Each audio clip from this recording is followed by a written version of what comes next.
Alors aujourd'hui dans la série Entre-temps, on va parler des transports.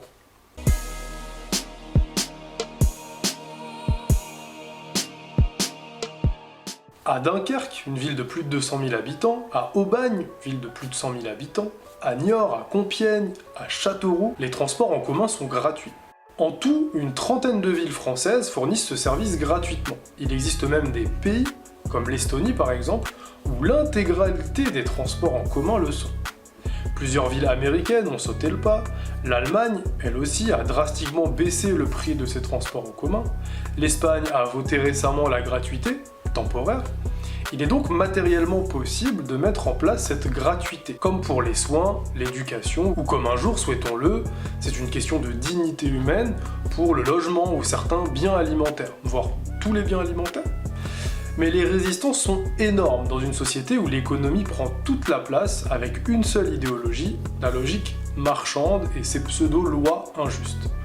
Dernier exemple en date, Pécresse et la région Île-de-France ont augmenté les coûts du transport en région parisienne, ce qui paraît complètement anachronique par rapport à ce que j'ai présenté juste avant. Sauf que la logique marchande, si efficace est-elle censée être, LOL, n'est pas infaillible. Par exemple, les transports publics font partie des services dits collectifs.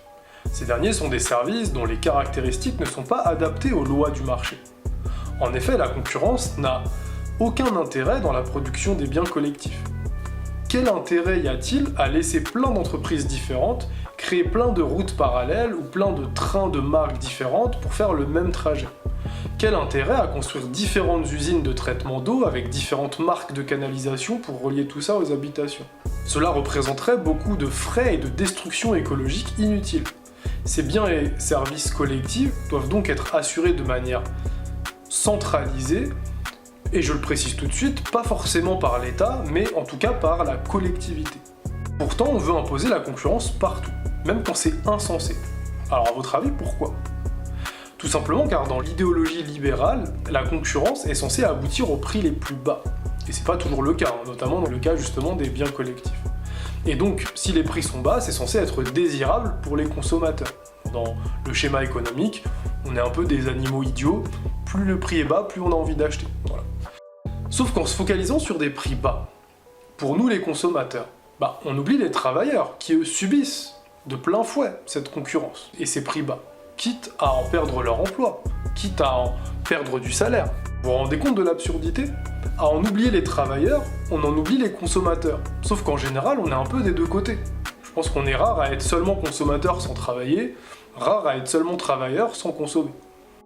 Donc, quand nous, consommateurs, on cherche la rentabilité à tout prix, au final, on se tire une balle dans le pied au profit du patronat, qui lui, en cherchant à faire consommer les consommateurs au prix les plus bas, va avoir tendance à tirer les salaires vers le bas, tirer la qualité des produits vers le bas, etc., etc.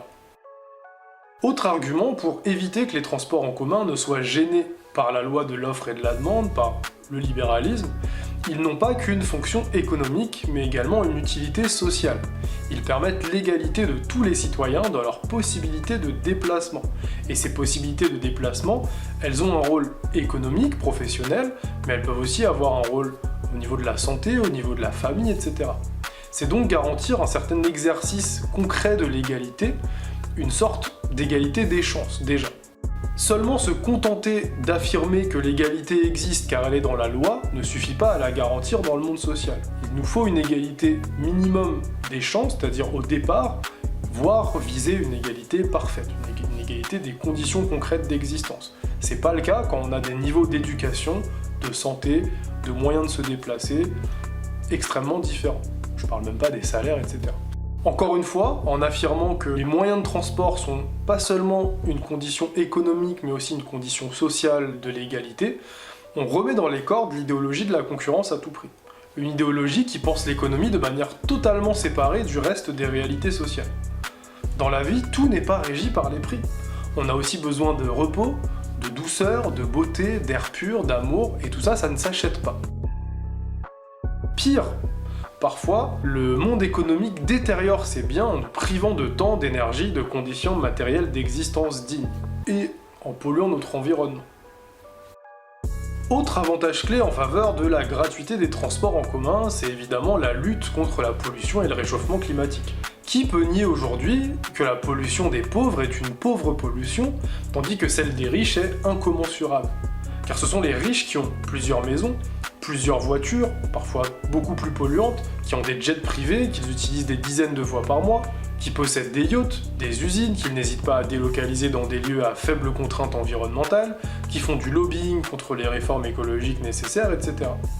Savez-vous qu'en un mois, les 6 jets privés de Bernard Arnault ont produit les émissions d'un Français moyen pendant 52 ans, et que son yacht a émis 123 tonnes de CO2 en une semaine, soit 1400 fois plus qu'un Français moyen, qu'il a certainement plein d'autres moyens de pollution dont on ignore les chiffres.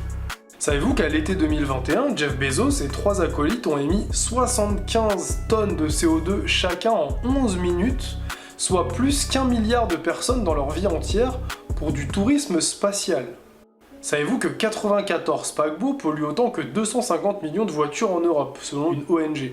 Bref, il faut arrêter avec ces démonstrations de richesse et mettre tout le monde dans des trains, un point c'est tout. Avec la gratuité pour plus de justice et d'égalité. Basta. Alors vous allez me dire, c'est quoi l'arnaque avec la gratuité? Qui est-ce qui va payer au final? Bah, tout le monde en fait. C'est ça le principe de la collectivisation. Dans une société égalitaire, tout le monde doit participer aux besoins essentiels, peu importe qui les utilise ou pas. C'est l'inverse du principe marchand. Mais ce n'est pas plus déconnant. En effet, le modèle marchand est très imparfait, car il ne fait payer que celui qui participe au marché. Or, même ceux qui ne participent pas au marché peuvent en être impactés, et négativement. Par exemple, tout le monde profite des transports en commun, ceux qui les prennent, mais aussi ceux qui ne les prennent pas, car ils bénéficient de routes moins denses, de situations environnementales améliorées. A l'inverse, quand quelqu'un se paye un yacht, bah lui en bénéficie, et moi j'en subis des conséquences négatives parce que je vais subir de la pollution, etc. Donc en fait, un système est beaucoup plus injuste que l'autre. Le conducteur de voiture ne paye pas pour les transports publics, mais il en tire un avantage. C'est ce qu'on appelle en économie une externalité positive. A l'inverse, le cycliste ou le piéton qui se prend de la pollution dans la figure n'a rien demandé, mais risque d'aller chez son médecin à force de respirer du diesel et du sans-plomb. Il est victime d'une externalité négative. Enfin, tout le monde subit les SUV et les jets privés. Pourtant, tout le monde n'en a pas un SUV ou un jet privé. Si ? Bref, toutes ces externalités sont à l'avantage des transports collectifs ou éventuellement des transports individuels non polluants et au désavantage des solutions individuelles bien plus polluantes et inintéressantes en termes de bien-être collectif. Collectiviser est donc plus intelligent, plus juste, socialement et écologiquement. C'est exactement le propos d'Albert Jacquard, interviewé à la radio déjà en 1993. Il nous disait « Il faut tout repenser autrement ». Un tout petit exemple, un peu pittoresque, j'y pense quand je suis en voiture. Pourquoi est-ce que dans les rues de Paris, je peux circuler? Parce qu'il y a un certain nombre de centaines de milliers de braves gens qui sont sous terre dans le métro. Ils me rendent service en étant là. S'ils n'étaient pas dans le métro, ils seraient dans les rues et je ne pourrais plus bouger. Ce serait complètement engorgé. Par conséquent, le métro rend service aux gens qu'il transporte, mais il rend encore plus service aux gens qu'il ne transporte pas. Par conséquent, ce service, il faudrait le payer. Par conséquent, c'est parce que je ne prends pas le métro, mais ma voiture que je dois payer le métro. Et à la limite, on peut dire que le prix du billet de métro devrait être négatif, puisque les braves gens qui descendent sous terre rendent service aux autres en leur permettant de circuler à peu près tranquillement. Alors à défaut d'être négatif, ça pourrait au moins être nul. Et j'imagine que voilà une action facile à faire qui consisterait à faire payer le métro parisien par ceux qui utilisent leur voiture.